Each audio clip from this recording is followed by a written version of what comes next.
소개를 드릴게요. 34년 만에 태어난 다섯 쌍둥이의 분만을 집도한 우리 대한민국 다태아 분만의 최고 권위자 대병원 산부인과 전종관 교수님이십니다. 아유, 안녕하십니까. 반갑습니다. 네, 안녕하세요. 소개를 좀 해주시죠, 교수님. 저요? 뭐 출생부터 해야 되나요?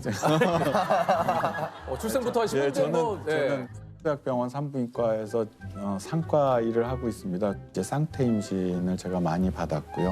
다섯 쌍둥이 아기들을 제가 받았죠. 아, 그러니까 이거 얼마 전에 기사를 통해서 봤거든요. 예. 이게 이제 다섯 쌍둥이가 세계적으로 봐도 굉장히 좀 이렇게 흔한 일은 아니라고요. 아주 드뭅니다. 네. 이제 저도 처음 다섯 쌍둥이는 받았고요.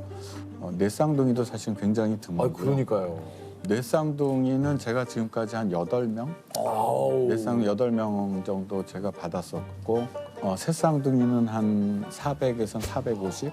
꽤 상대적으로 많이. 그리고 쌍둥이는 한 4천 좀 넘게. 근데 이제 이번처럼 오둥이는 처음이었고. 처음이시군요. 예.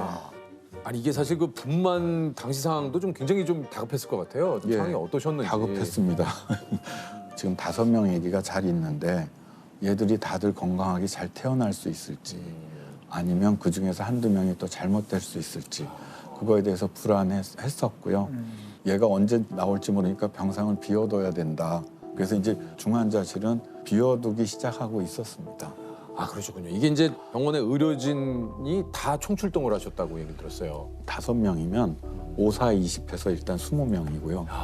엄마 수술하는 사람 하면 25명. 굉장히 복잡한 상황에서 아기가 낳습니다. 이야. 분만 방법도 또 고민이 좀 많으셨다고 그래요. 이게 그 지연 간격 분만이라는 게 있다고 그래요? 그거를 사실은 시도하려고 했었습니다. 한 애를 낳고 그 다음 애가 한참 있다 낳는 거예요. 그래서 네 쌍둥이인데 오늘 낳고 그 다음 날 하나 낳고 나머지 둘은 한 달 있다 낳고 이런 애들. 그게 이제 지연 간격 분만. 예, 그래서 처음에는 사실은 첫 아기가 머리가 아래로 있어서 제가 걔만 받고 4명을 더 끌어볼까도 생각을 했었는데 얘들이 계속 건강하게 애들이 있나 하는 거에서 확신이 안 들어서 구하자 빨리. 그래서 그냥 수술로 결정을 했습니다. 혹시 어떻게 되나요? 공주님, 왕자님 몇 명? 1, 2, 3, 4가 딸이고요. 오. 5번째 난 애가 아들이었습니다. 아. 지금 신생아 중환자실에 다 있는데요. 지금 난 지가 이제 다음 주 되면 35주 정도 되고요. 그래서 잘 큰 애는 2kg가 넘었고요. 아이고, 다행이네. 제일 작은 애가 이제 1.6kg입니다. 제일 작은 애. 예, 제일 작은 애. 그래서 애들이 다 장기나 이런 데도 큰 문제 없이 아유, 다행이네요. 잘 크고 있습니다. 아, 다행.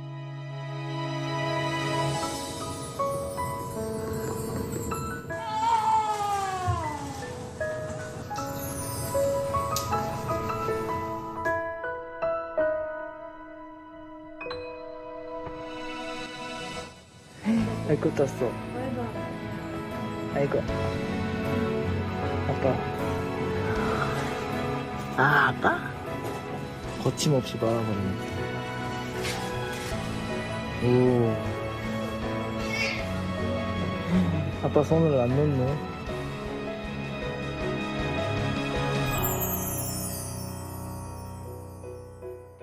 산부인과 중에서도 특히 산과가 힘든 과로 좀 소문이 난다고 그래요. 예, 예. 일단 아기는 언제 나올지 모르고요.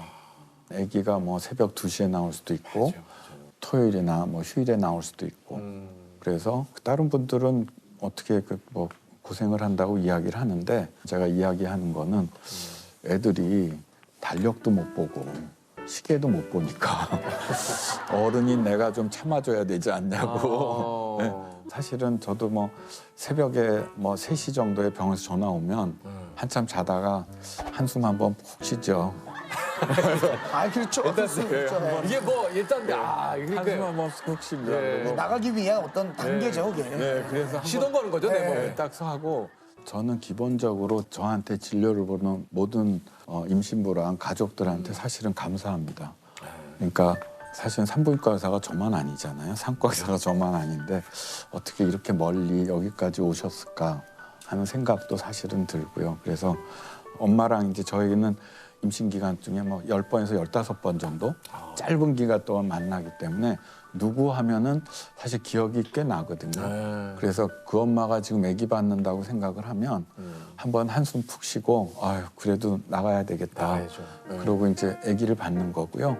그래서 산과가 그게 좋은 것 같아요. 아기만 받으면 엄마들이 다 고마워하더라고요. 그래서 딴 거 잘 못해도 아기를 그 시간에 맞춰주면 그 정도는 할 수 있지 않을까 저는 그렇게 생각합니다. 근데 그 쌍둥이 저 궁금한 게요. 예. 뭐 1분 형, 예. 2분 동생. 예. 근데 누군가는 먼저 착상을 한 게 형이다. 그렇지 않습니다. 나오는 게 나오는 거죠. 무조건. 순서입니다. 쌍둥이는 그래도 괜찮은데 삼둥이를 수술해서 낳을 땐 좀 고민될 때가 있어요. 그러니까 첫째를 꺼냈는데 둘째가 양쪽으로 똑같이 있어요. 얘를 먼저 꺼내고 얘를 먼저 꺼내. 형 동생이 갈. 그거는 분만을 하는 선생님의 야. 선택에 따라 형 동생이 정해지는 거구나. 오른쪽을 먼저 할까 왼쪽을 먼저 할까. 평생 가는 거잖아요, 사실. 생각을. 수술할 경우는 누가 둘째였어 하고 물어보는 게 산전에 초음파 볼 때 우리가 둘째로 봤던 애를 꺼내야 누가 둘째였어 하고 물어볼 때가 종종 있습니다. 아니 근데 이게 그 슈퍼맨이 돌아올 때 출연했던 대한민국 만세도 우리 그 교수님께서 정말요? 네, 그렇습니다. 자, 배꼽 인사. 안녕하세요. 안녕하세요.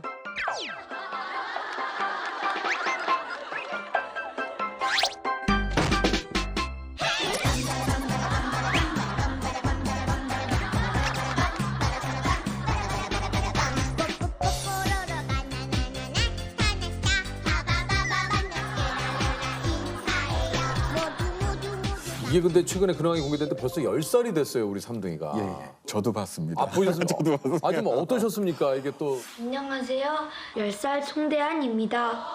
안녕하세요. 10살 송민국입니다.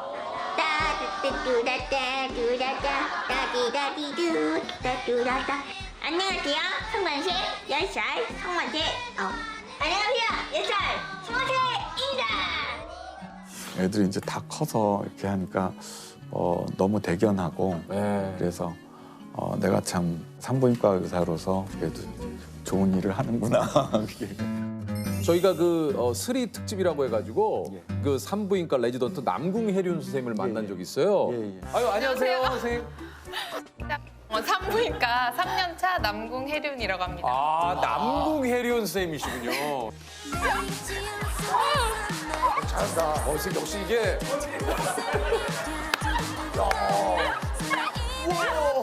아시는 분이십니까? 잘 알죠. 아 그러세요? 아주 잘합니다. 예. 그 선생 이번에 이제 레지던트를 마치는데 그 친구가 12월 달에 이제 상과를 돌아서 저랑 매일같이 회진 돌고 그랬습니다. 야 이제 그 레지던트를 드디어 마치시는구나. 야 12월 내년 이제 2월 달에 전문의 시험 보죠. 전문의 시험을 이제 예, 봅니까? 예. 안녕하세요, 선생님. 안녕하세요. 안녕하세요. 오랜만에 저희 1년 만에 뵙는 거죠. 결혼식 얘기 진짜 많이 했었는데 임신을 해가지고 제 아기도 교수님이 받아주기를 하셨거든요. 네네네. 그만큼 제가 진짜 존경하고 제일 좋아하는 교수님이에요. 제가 진짜 기억에 남는 일이 있는데 제가 전공이 2년 차 때 당직을 서는데 밤사이에 예를 들어서 뭐 분만이 임박한 산모가 오거나 하면은 그걸 이제 교수님한테 알리는 역할을 해요. 한 밤 10시에 한 번 분만이 있어서 교수님을 전화 드리고 아기 받고 집에 가셨는데 한 1시쯤 또 분만이 있어서 또 전화를 드렸어요. 다시 집에 가셨는데 새벽 4시에 또 불러야 되는 상황이 오는 거예요. 그래서 저는 그때 너무 피곤하실 것 같고 너무 힘드실 것 같았는데 그때 이제 분만장에 들어오시면서 콧노래를 부르면서 오시는 거예요. 그런 면이 되게 멋있고 환자를 진짜 엄청 사랑하시는 분이세요. 정말 바쁜 시간을 이렇게 쪼개서 와주신 거거든요. 이게 촬영장 오기 전까지 진료 보셨다고 그래요? 오늘요. 오늘은 제가 오전에 외래가 있어서 그러시구나. 외래 진료 보고 여기로 왔죠. 아 예. 그리고 여기로 오신 겁니까? 한 생각도 드는데 이게 뭐야? 잠깐만요. 미안합니다. 여보세요? 왜? 지금 한 8cm 정도 열렸대요. 자궁 입구가. 이거 끝나자마자 바로 가야 되겠어요.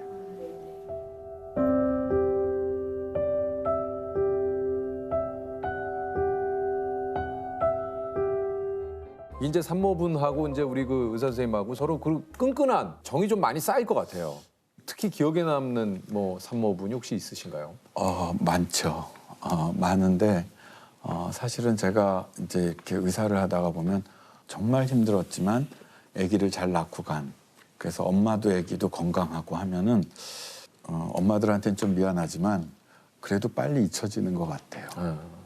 그런데 엄마가 큰 사고를 당했거나 그런 엄마들은 잊혀지지가 않아요.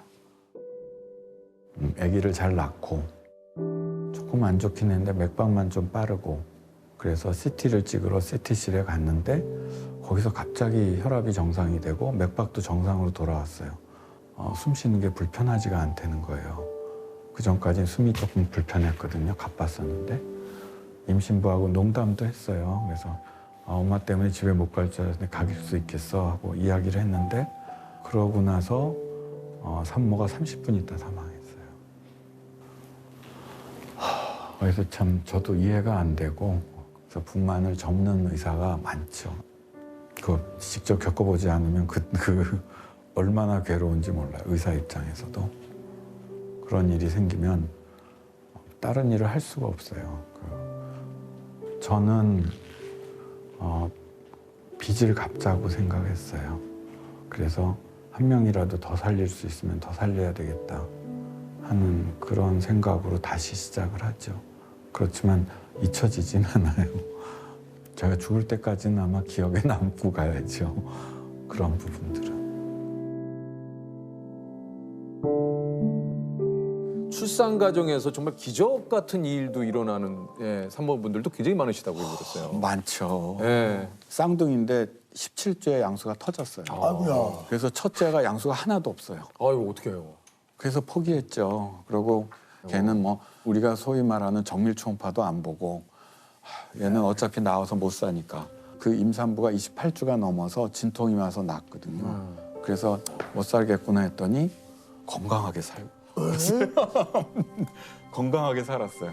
그리고 양수가 없는데요. 양수가 전혀 없는 상태에서 임신 17주부터 28주까지 했는데 한 10년 전인가 애가 국민학생이라 그러면서 사진을 제가 보내온 게 있거든요. 생일 케이크 앞에서 아들, 딸인데 이렇게 앉아있는 모습을 보고 우리가 산부인과 의사면은 생명이라면 포기하지 않아야 되겠구나 하고 저희가 그다음부터 그런 애들은 양수가 아무리 일찍 터졌더라도 어떤 애기라도 포기하지 말자. 그래서 낳은 애기들이 그 이후에도 꽤 있습니다. 네, 참 진짜 또 임신을 하고 계신 많은 또 산모분들이 계시지 않습니까? 예. 혹시 좀 해주고 싶은 얘기 있으십니까? 임신 과정이라는 것 자체가 굉장히 힘듭니다. 그러니까요, 진짜. 굉장히 맞아요. 힘듭니다. 임신 30주 넘어가면 이렇게 힘드냐 그래요. 그럼 제가 엄마 몰라야지 임신하지. 알고는 못하는 게 임신이라고 그렇게 이야기를 합니다. 배가 수시로 뭉치고 딱딱해지고 빠질 것 같고 또 몸은 왜 이렇게 가려운 건지. 맞아요. 이제 임신한 여성이죠. 여성을 볼 때 많은 사람들이 산모를 보지 않고 아기를 봐요. 이걸 먹으면 아기한테 도움이 될까? 해로울까? 그런데 많은 경우에 제가 이야기를 들어보면 근거가 없어요. 그러니까 대표적인 것 중에서 하나가 뭐 안정이에요. 그래서 아무것도 하지 말라 그래요. 제가 보면 제일 안 좋은 게 딱 그거예요. 그래요. 단태하거나 쌍태하거나 삼태하거나 사태하거나 안정 빼고 다 해도 된다 그러거든요. 근데 오히려 그 좀 안정을 하라는 게 이제 보통. 제 생각에도 좀 이렇게 편안한 곳에서 이렇게 좀 있어야 되지 않을까. 그게 독이에요. 산모들이 많이 이야기하는 오해 중에서 하나가 안정기라는 게 있어요. 그러니까요. 뭐 임신 12주까지 안정기라고 안정기에. 그러는데 뱃속에서 잘못되는 전체를 보면 임신 12주까지 잘못된 애들이 80%예요. 12주부터 40주까지 잘못된 애들이 20%예요. 그러니까 12주까지 유산되는 애들이 많은 건 맞아요. 네. 그렇지만 유산되래가 유산되는 거예요. 그러니까 엄마가 누워있더라도 유산되래는 되고 정말 매일같이 돌아다녀도 유산 안 되래는 안 되는 거예요. 그렇기 정해져 때문에 있는 거기 때문에. 유산이 많이 되는 거는 맞지만 그 시기를 안정해야 되는 시기는 아닌 거예요. 안정을 하면 나쁜 게 첫째, 몸이 나빠져요. 한 2주만 안정을 하면 근육이 빠져요. 네네네. 그래서 말랑말랑해져요. 근데 임신부들은 원래 혈전증의 위험이 높아요. 그런데 안정을 하면 혈전증의 위험이 높아져요. 그다음에 셋째, 삶의 질이 너무 떨어져요. 아니 임신부의 삶의 질을 왜 관심을 안 갖는 거예요? 임신부는 임신을 했기 때문에 누워 있어야 된다. 누워 있다고 조산이나 유산에 아무런 도움이 되지 않아요. 그럼 누구를 위해서 안정을 하는 거죠? 사모분들께 또 태교를 권하지 않는다고 그러세요? 근거가 없습니다. 그러니까 태교를 했을 때 정말 애들이 좋아지는지 그것에 대한 구체적인 증거가 없습니다. 그러니까 막연한 이야기죠. 또 하나 중요한 이유가 하나 뭡니까? 있는데 일하는 여성들, 태교를 할 시간이 없는 여성들 그런 여성들은 죄책감까지 갖게 돼요. 그 다음에 더 큰 문제는 아기가에서 이상이 생겼을 때 임신부가 태교를 못해서 생긴 거 아니냐 이런 식의 이야기를 할 수 있다는 거죠. 그게 아무런 과학적 근거가 없는 상태에서 엄마는 자기 일을 잘하면 그거로서 충분합니다. 엄마가 가정주부로서 그 일을 아니면 그 직장을 아기를 다니신다면 그럼 직장에 어떤- 다니시면서 그렇죠. 그러니까 예? 얘기하시는 가정관 얘기하는 거예요. 가정관.